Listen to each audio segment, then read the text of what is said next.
আওয়ামী লীগ চলে গিয়েছে, অপরাধ রয়ে গেছে। সবাই বলছে বিএনপি করতেছে, আমি বলছি বিএনপিও করে না, আওয়ামী লীগও করে না, বাংলাদেশের বাংলাদেশিরা করে অপরাধ। মায়ের ছেলে করে, স্ত্রীর স্বামী করে, ছেলের বাবা করে, মেয়ের বাবা করে, জামাইয়ের শ্বশুর করে, ভাতিজার চাচা করে, ভাগিনার মামা করে, মামার ভাগিনা করে। এই দেশে আমরা বাংলাদেশিরা অপরাধী, কোন দল অপরাধী এই দেশে। এই মানুষগুলো দল করে, এই অপরাধী মানুষগুলো কেউ আওয়ামী লীগ করে, কেউ বিএনপি করে, কেউ জাতীয় পার্টি করবে, কেউ এনসিপি করবে, কেউ ওই নাগরিক পার্টি নতুন করে একটা পার্টি হয়েছে এটা করবে। বাংলাদেশের মানুষ করবে এই পার্টিগুলা।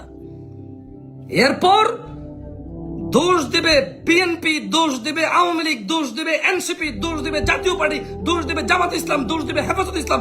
অথচ মানুষগুলো দোষী। মানুষ দলের কি বিচার হবে নাকি? 10 কোটি, 5 কোটি, 1 কোটি, 2 কোটি, 4 কোটি মানুষ দিয়ে দল, এত দলের বিচার করবে কে? মানুষগুলোর বিচারের আওতায় আনা উচিত। মানুষগুলোকে বিচারের আওতায় আনা উচিত।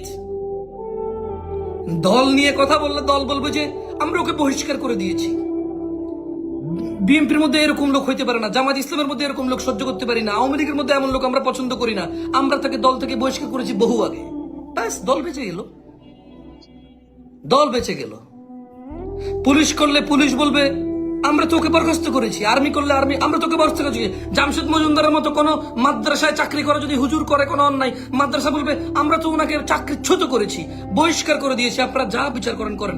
আমাদের মাদ্রাসার সাথে ওর কোনো সম্পর্ক নাই, আমাদের দলের সাথে ওর কোনো সম্পর্ক নাই, পুলিশের সাথে ওর কোনো সম্পর্ক নাই, আর্মির সাথে ওর কোনো সম্পর্ক নাই, বিএনপির সাথে ওর কোনো সম্পর্ক নাই, মসজিদের সাথে ওর কোনো সম্পর্ক নাই বলবে। প্রতিষ্ঠানের বিচার করবা নাকি তোমরা? প্রতিষ্ঠানের বিচার করতে গেলে তো তোমরা জীবনও পারবা না।